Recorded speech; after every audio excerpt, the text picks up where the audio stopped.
Bonjour à tous et bienvenue sur ma chaîne YouTube. Aujourd'hui, on va parler d'un sujet très important qui revient souvent à la consultation spécialisée de gastro-entérologie, c'est en effet une intolérance digestive extrêmement répandue chez l'adulte français. Et si ça t'intéresse, tu peux aller jeter un coup d'œil à ma publication sur Instagram où j'ai expliqué la différence entre allergie alimentaire et intolérance digestive qui ne sont pas la même chose. Aujourd'hui, on va parler de l'intolérance au lactose. L'intolérance au lactose n'est donc pas une allergie. Le lactose est le principal sucre du lait. Le lait de vache, bien évidemment, mais aussi le lait de brebis, le lait de chèvre, etc. Il n'y a pas de lactose en revanche dans les laits végétaux. Le lactose est digéré dans l'intestin grêle, ou petit intestin, par une enzyme qu'on appelle la lactase. Le problème, c'est qu'on estime de l'ordre de 30 à 50% les adultes qui ont un déficit en lactase et qui n'arrivent donc pas à digérer correctement le lactose. C'est d'ailleurs un phénomène normal d'avoir de moins en moins de lactase au cours de la vie.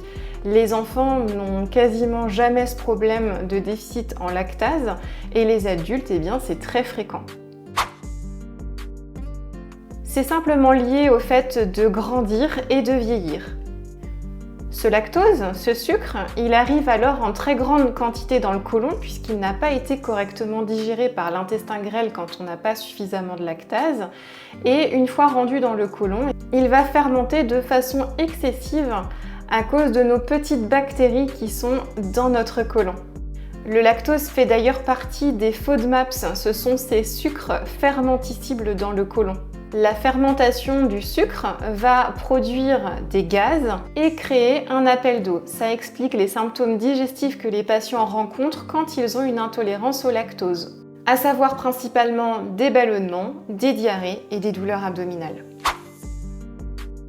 Le diagnostic est avant tout clinique. Finalement, on fait le diagnostic normalement assez facilement sur ce que vous nous racontez lors de la consultation. Les symptômes apparaissent entre 30 minutes et 2 heures après l'ingestion de lactose. On vous conseille, si jamais on a des difficultés pour faire le diagnostic, de tenir un journal alimentaire sur une semaine avec vos prises alimentaires et les symptômes à côté.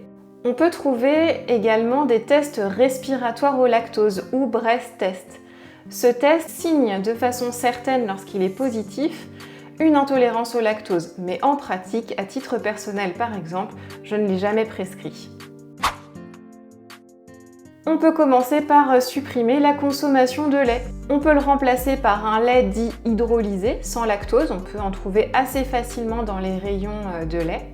Je ne vais pas vous donner de marque, mais il y en a un qui est assez connu. Ou sinon par un lait végétal qui ne contient donc pas de lactose.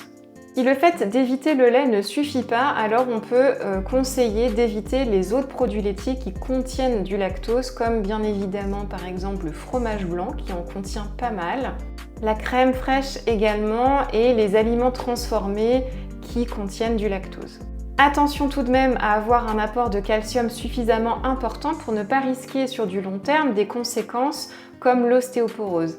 Et bonne nouvelle, la consommation de fromage à pâte dure ou semi-dure ne contient quasiment pas de lactose et on peut donc les manger. Et puis pour terminer, lorsque l'on fait un régime dit sans lactose, c'est un régime qui ne doit pas être strict. Les études scientifiques ont montré que des traces de lactose dans l'alimentation étaient OK chez les patients qui étaient intolérants au lactose. Souvent, il y a un seuil en fait d'intolérance et quand on dépasse ce seuil que des symptômes apparaissent. Donc si dans vos médicaments vous avez des traces de lactose, eh bien vous pouvez continuer à les prendre. Enfin, dernière petite chose, si vous pensiez avoir une intolérance au lactose, si vous avez diminué votre consommation de produits laitiers et que ça n'a pas eu l'effet escompté, c'est probablement que vous n'avez absolument pas d'intolérance au lactose et je vous conseille de reprendre les produits laitiers. Il est pour moi très important de te dire plusieurs choses. Évidemment, première chose, c'est qu'il faut consulter son médecin généraliste. Si vous avez des symptômes digestifs, il faut en parler parce qu'il vous adressera peut-être vers un spécialiste comme moi, un gastro-entérologue, pour faire des examens complémentaires. Voilà, je vous souhaite d'aller très bien, de vous porter le mieux possible et je vous dis à très vite. Salut!